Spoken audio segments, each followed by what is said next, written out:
Okay, so this video is going to be about some of the background for Meditation 4 because Descartes is going to be getting into a very old, very interesting problem that has been discussed in theology for, I don't even know how long. But this is called the problem of evil.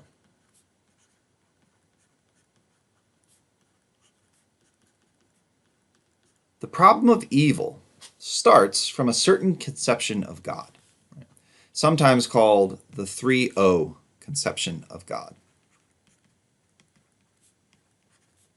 What is the 3-O conception of God? Well, the 3-O conception of God says God is omnipotent, that God is omniscient, and that God is omnibenevolent. Or in other words, God is all-powerful, God is all-knowing, and God is all-good. This is a conception of God that is typically endorsed by Jews, Christians, and Muslims.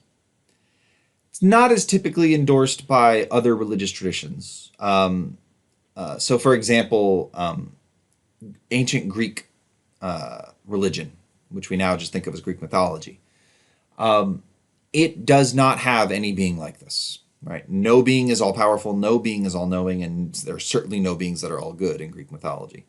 That's true of a lot of polytheistic religions. It's not true, interestingly enough, apparently, about Hinduism, or at least there are versions of Hinduism in which the various gods are all just aspects or representations of some one fundamental force that is kind of like this. But Hinduism is a complicated thing. There's a lot of stuff going on there that I just don't know about. But Christianity, Judaism, and Islam all share this conception of God. God can do anything, God knows everything, and God wants to do good for everything. So here's the problem of evil.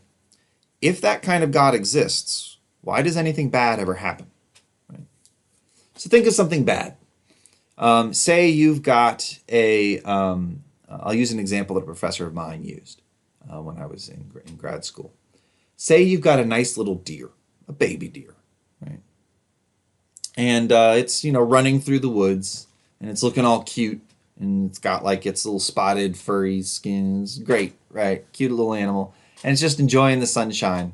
And then lightning strikes a tree next to it. It freezes because that's what deer do. Deers are dumb. And it causes the base of the tree to shatter, this lightning bolt, and the tree falls on the baby deer, not quite killing it, but incapacitating it, making it impossible for the deer to get up. It's broken its legs. Also, the lightning started a fire at the base of the tree, and the fire is slowly spreading up the tree. And the baby deer, will die consumed in fire slowly. Only it'll take like a day or two. Right? This is terrible. Right? This is a terrible thing that happens. And you've got to think it does happen. Why does this happen? Right?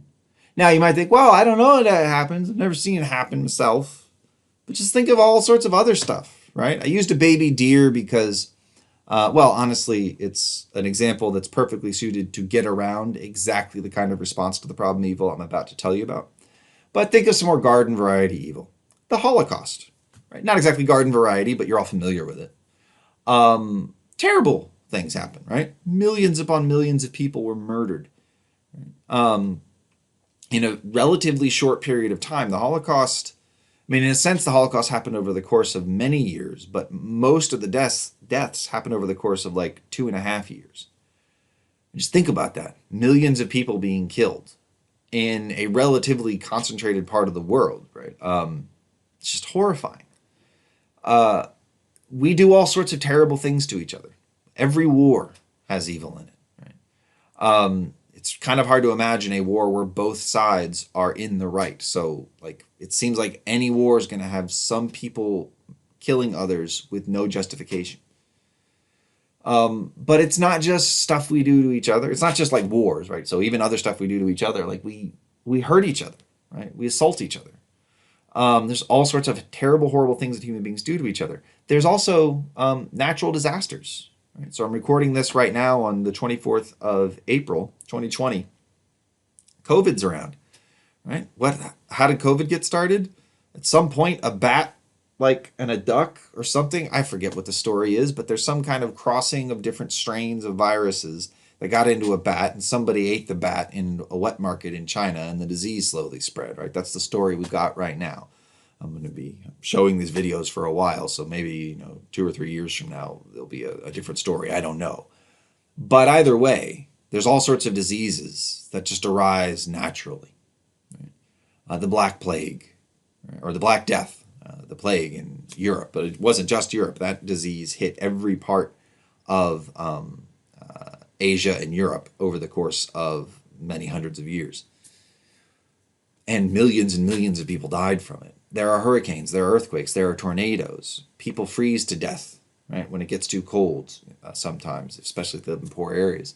There are locusts that descend on areas and just like destroy all the crops, and people starve to death. Terrible things happen all the time. Some of these things are so easy to prevent that we can prevent them. Right? So we can't really prevent entirely new viruses from showing up. That's not something that's within our power. We can do a better job than we've actually done. Both America and the world, but especially America, can do a better job than we've done with the coronavirus. But you can't stop things like this from starting. Right? You can't stop new strains of a disease. That's going to happen eventually. And some of them are going to be bad. But we can stop wars. We can prevent wars. Wars get prevented all the time. Wars end all the time. We can do a better job of keeping people safe. Right now in America, we have incredibly low crime rates relative to the crime rates in the 1960s. Why? Well, a lot of things were done in order to do that. That's a success that various local and state, and to some extent federal government actions have led to. We can cure diseases. Right? The plague doesn't really threaten us anymore because we have antibiotics now. Now, if there's ever an antibiotic-resistant version of the plague, this coronavirus experience will look like nothing. But we can do things about this stuff. So it's not like these terrible things that happen that cause pain and cause suffering. It's not like there's nothing you can do about them. We can do things about them. And if we can do things about them, then an omnipotent God certainly ought to be able to do something about them. Now, sometimes you have the power to stop something, but you don't know it's happening until after it's already done. Right? So you can, even the best, so the best country in the world at dealing with coronavirus right now has been South Korea. South Korea got on top of this really fast, and their death toll is really low relative to their population. They've been better than everyone else. But even they had lots of people die. I think they've had hundreds of people die. There's millions, tens of millions of people in South Korea, so hundreds of people dying is a great result. But they did about as good as you can do with something like this. But they weren't in possession of the knowledge of like the first person who brought coronavirus to South Korea. Right? There was no way they could be. There was no way they could have that knowledge. So they weren't able to start attacking it until it had spread to like 5 or 6 people, and then it spread wider. Now, they were able to do things to keep it contained so that it only infected a few thousand people, from what I understand. But in that case, what prevented them from doing even better wasn't a lack of power. They had the programs necessary to deal with it. It's called test and trace, by the way. It's what we need to do here in the United States. Test and trace. They lacked the knowledge. They didn't know the first person who came into South Korea with it. Something similar was true for the United States, by the way. In the news just a few days before this, and I'm talking about the coronavirus a lot. Hopefully, like I redo these videos sometime in the next 5 years, so we're not like 5 years in the future. People are like, wait, what is he talking about? But news story just came out the other day that we thought the first person to die in America from coronavirus died in late February. Turns out they died in early February.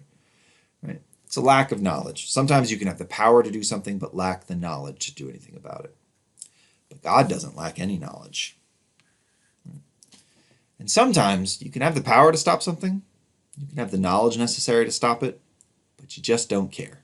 Right? You can know that something is going to hurt a person. or an animal or something like that.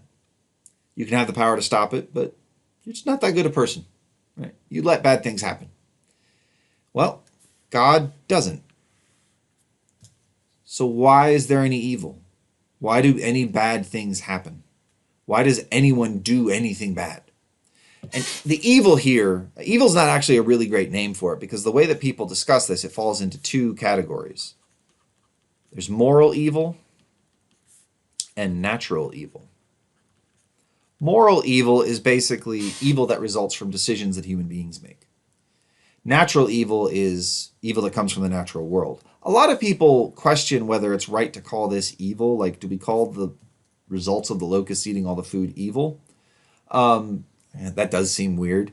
So we can make it the problem of suffering if you want. And then you have suffering that's the result of human decision making and suffering that's not. The question is, why does God allow any of it? This is basically the best argument against God's existence that's ever been developed.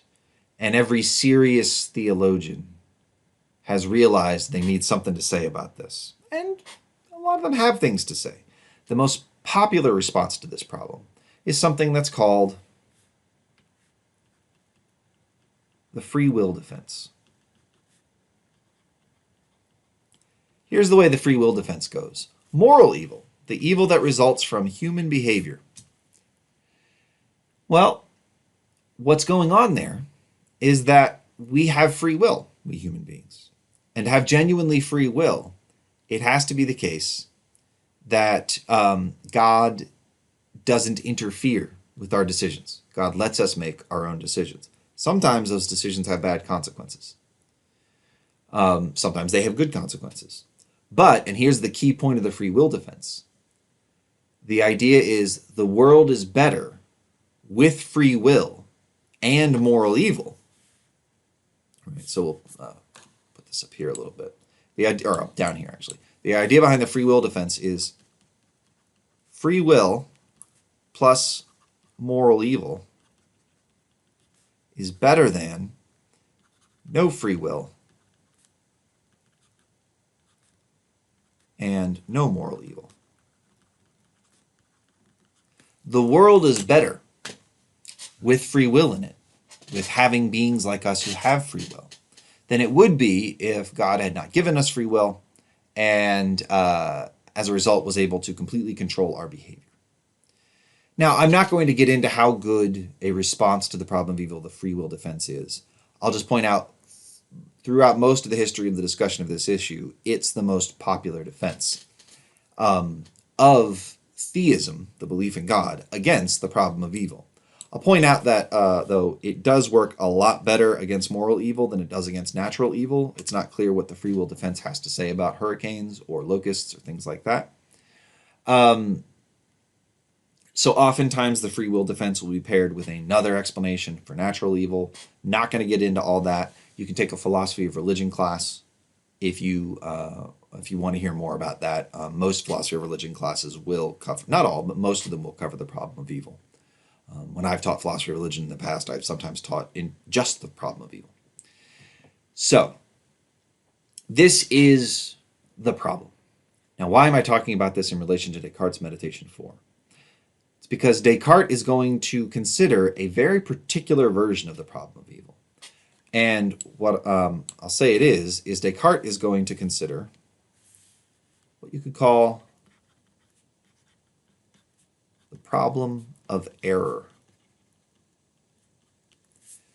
The situation after Meditation 3 is that he's proved that God exists. And so because God exists, he no longer has to worry about the evil demon. And because he no longer has to worry about the evil demon, he no longer has to worry that his intuition is unreliable. And because he no longer has to worry his intuition is unreliable, it seems like he should never, ever make mistakes. But he does make mistakes. He makes errors. So how is that possible? How, if God exists and God shows that Descartes is a reliable intuitor, how is it that Descartes still makes mistakes?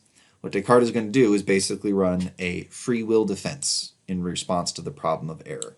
It's basically the problem of evil on a much more focused way, focusing on a particular kind of problem, not suffering in general, but the fact that human beings like Descartes are prone to make mistakes, cognitive mistakes.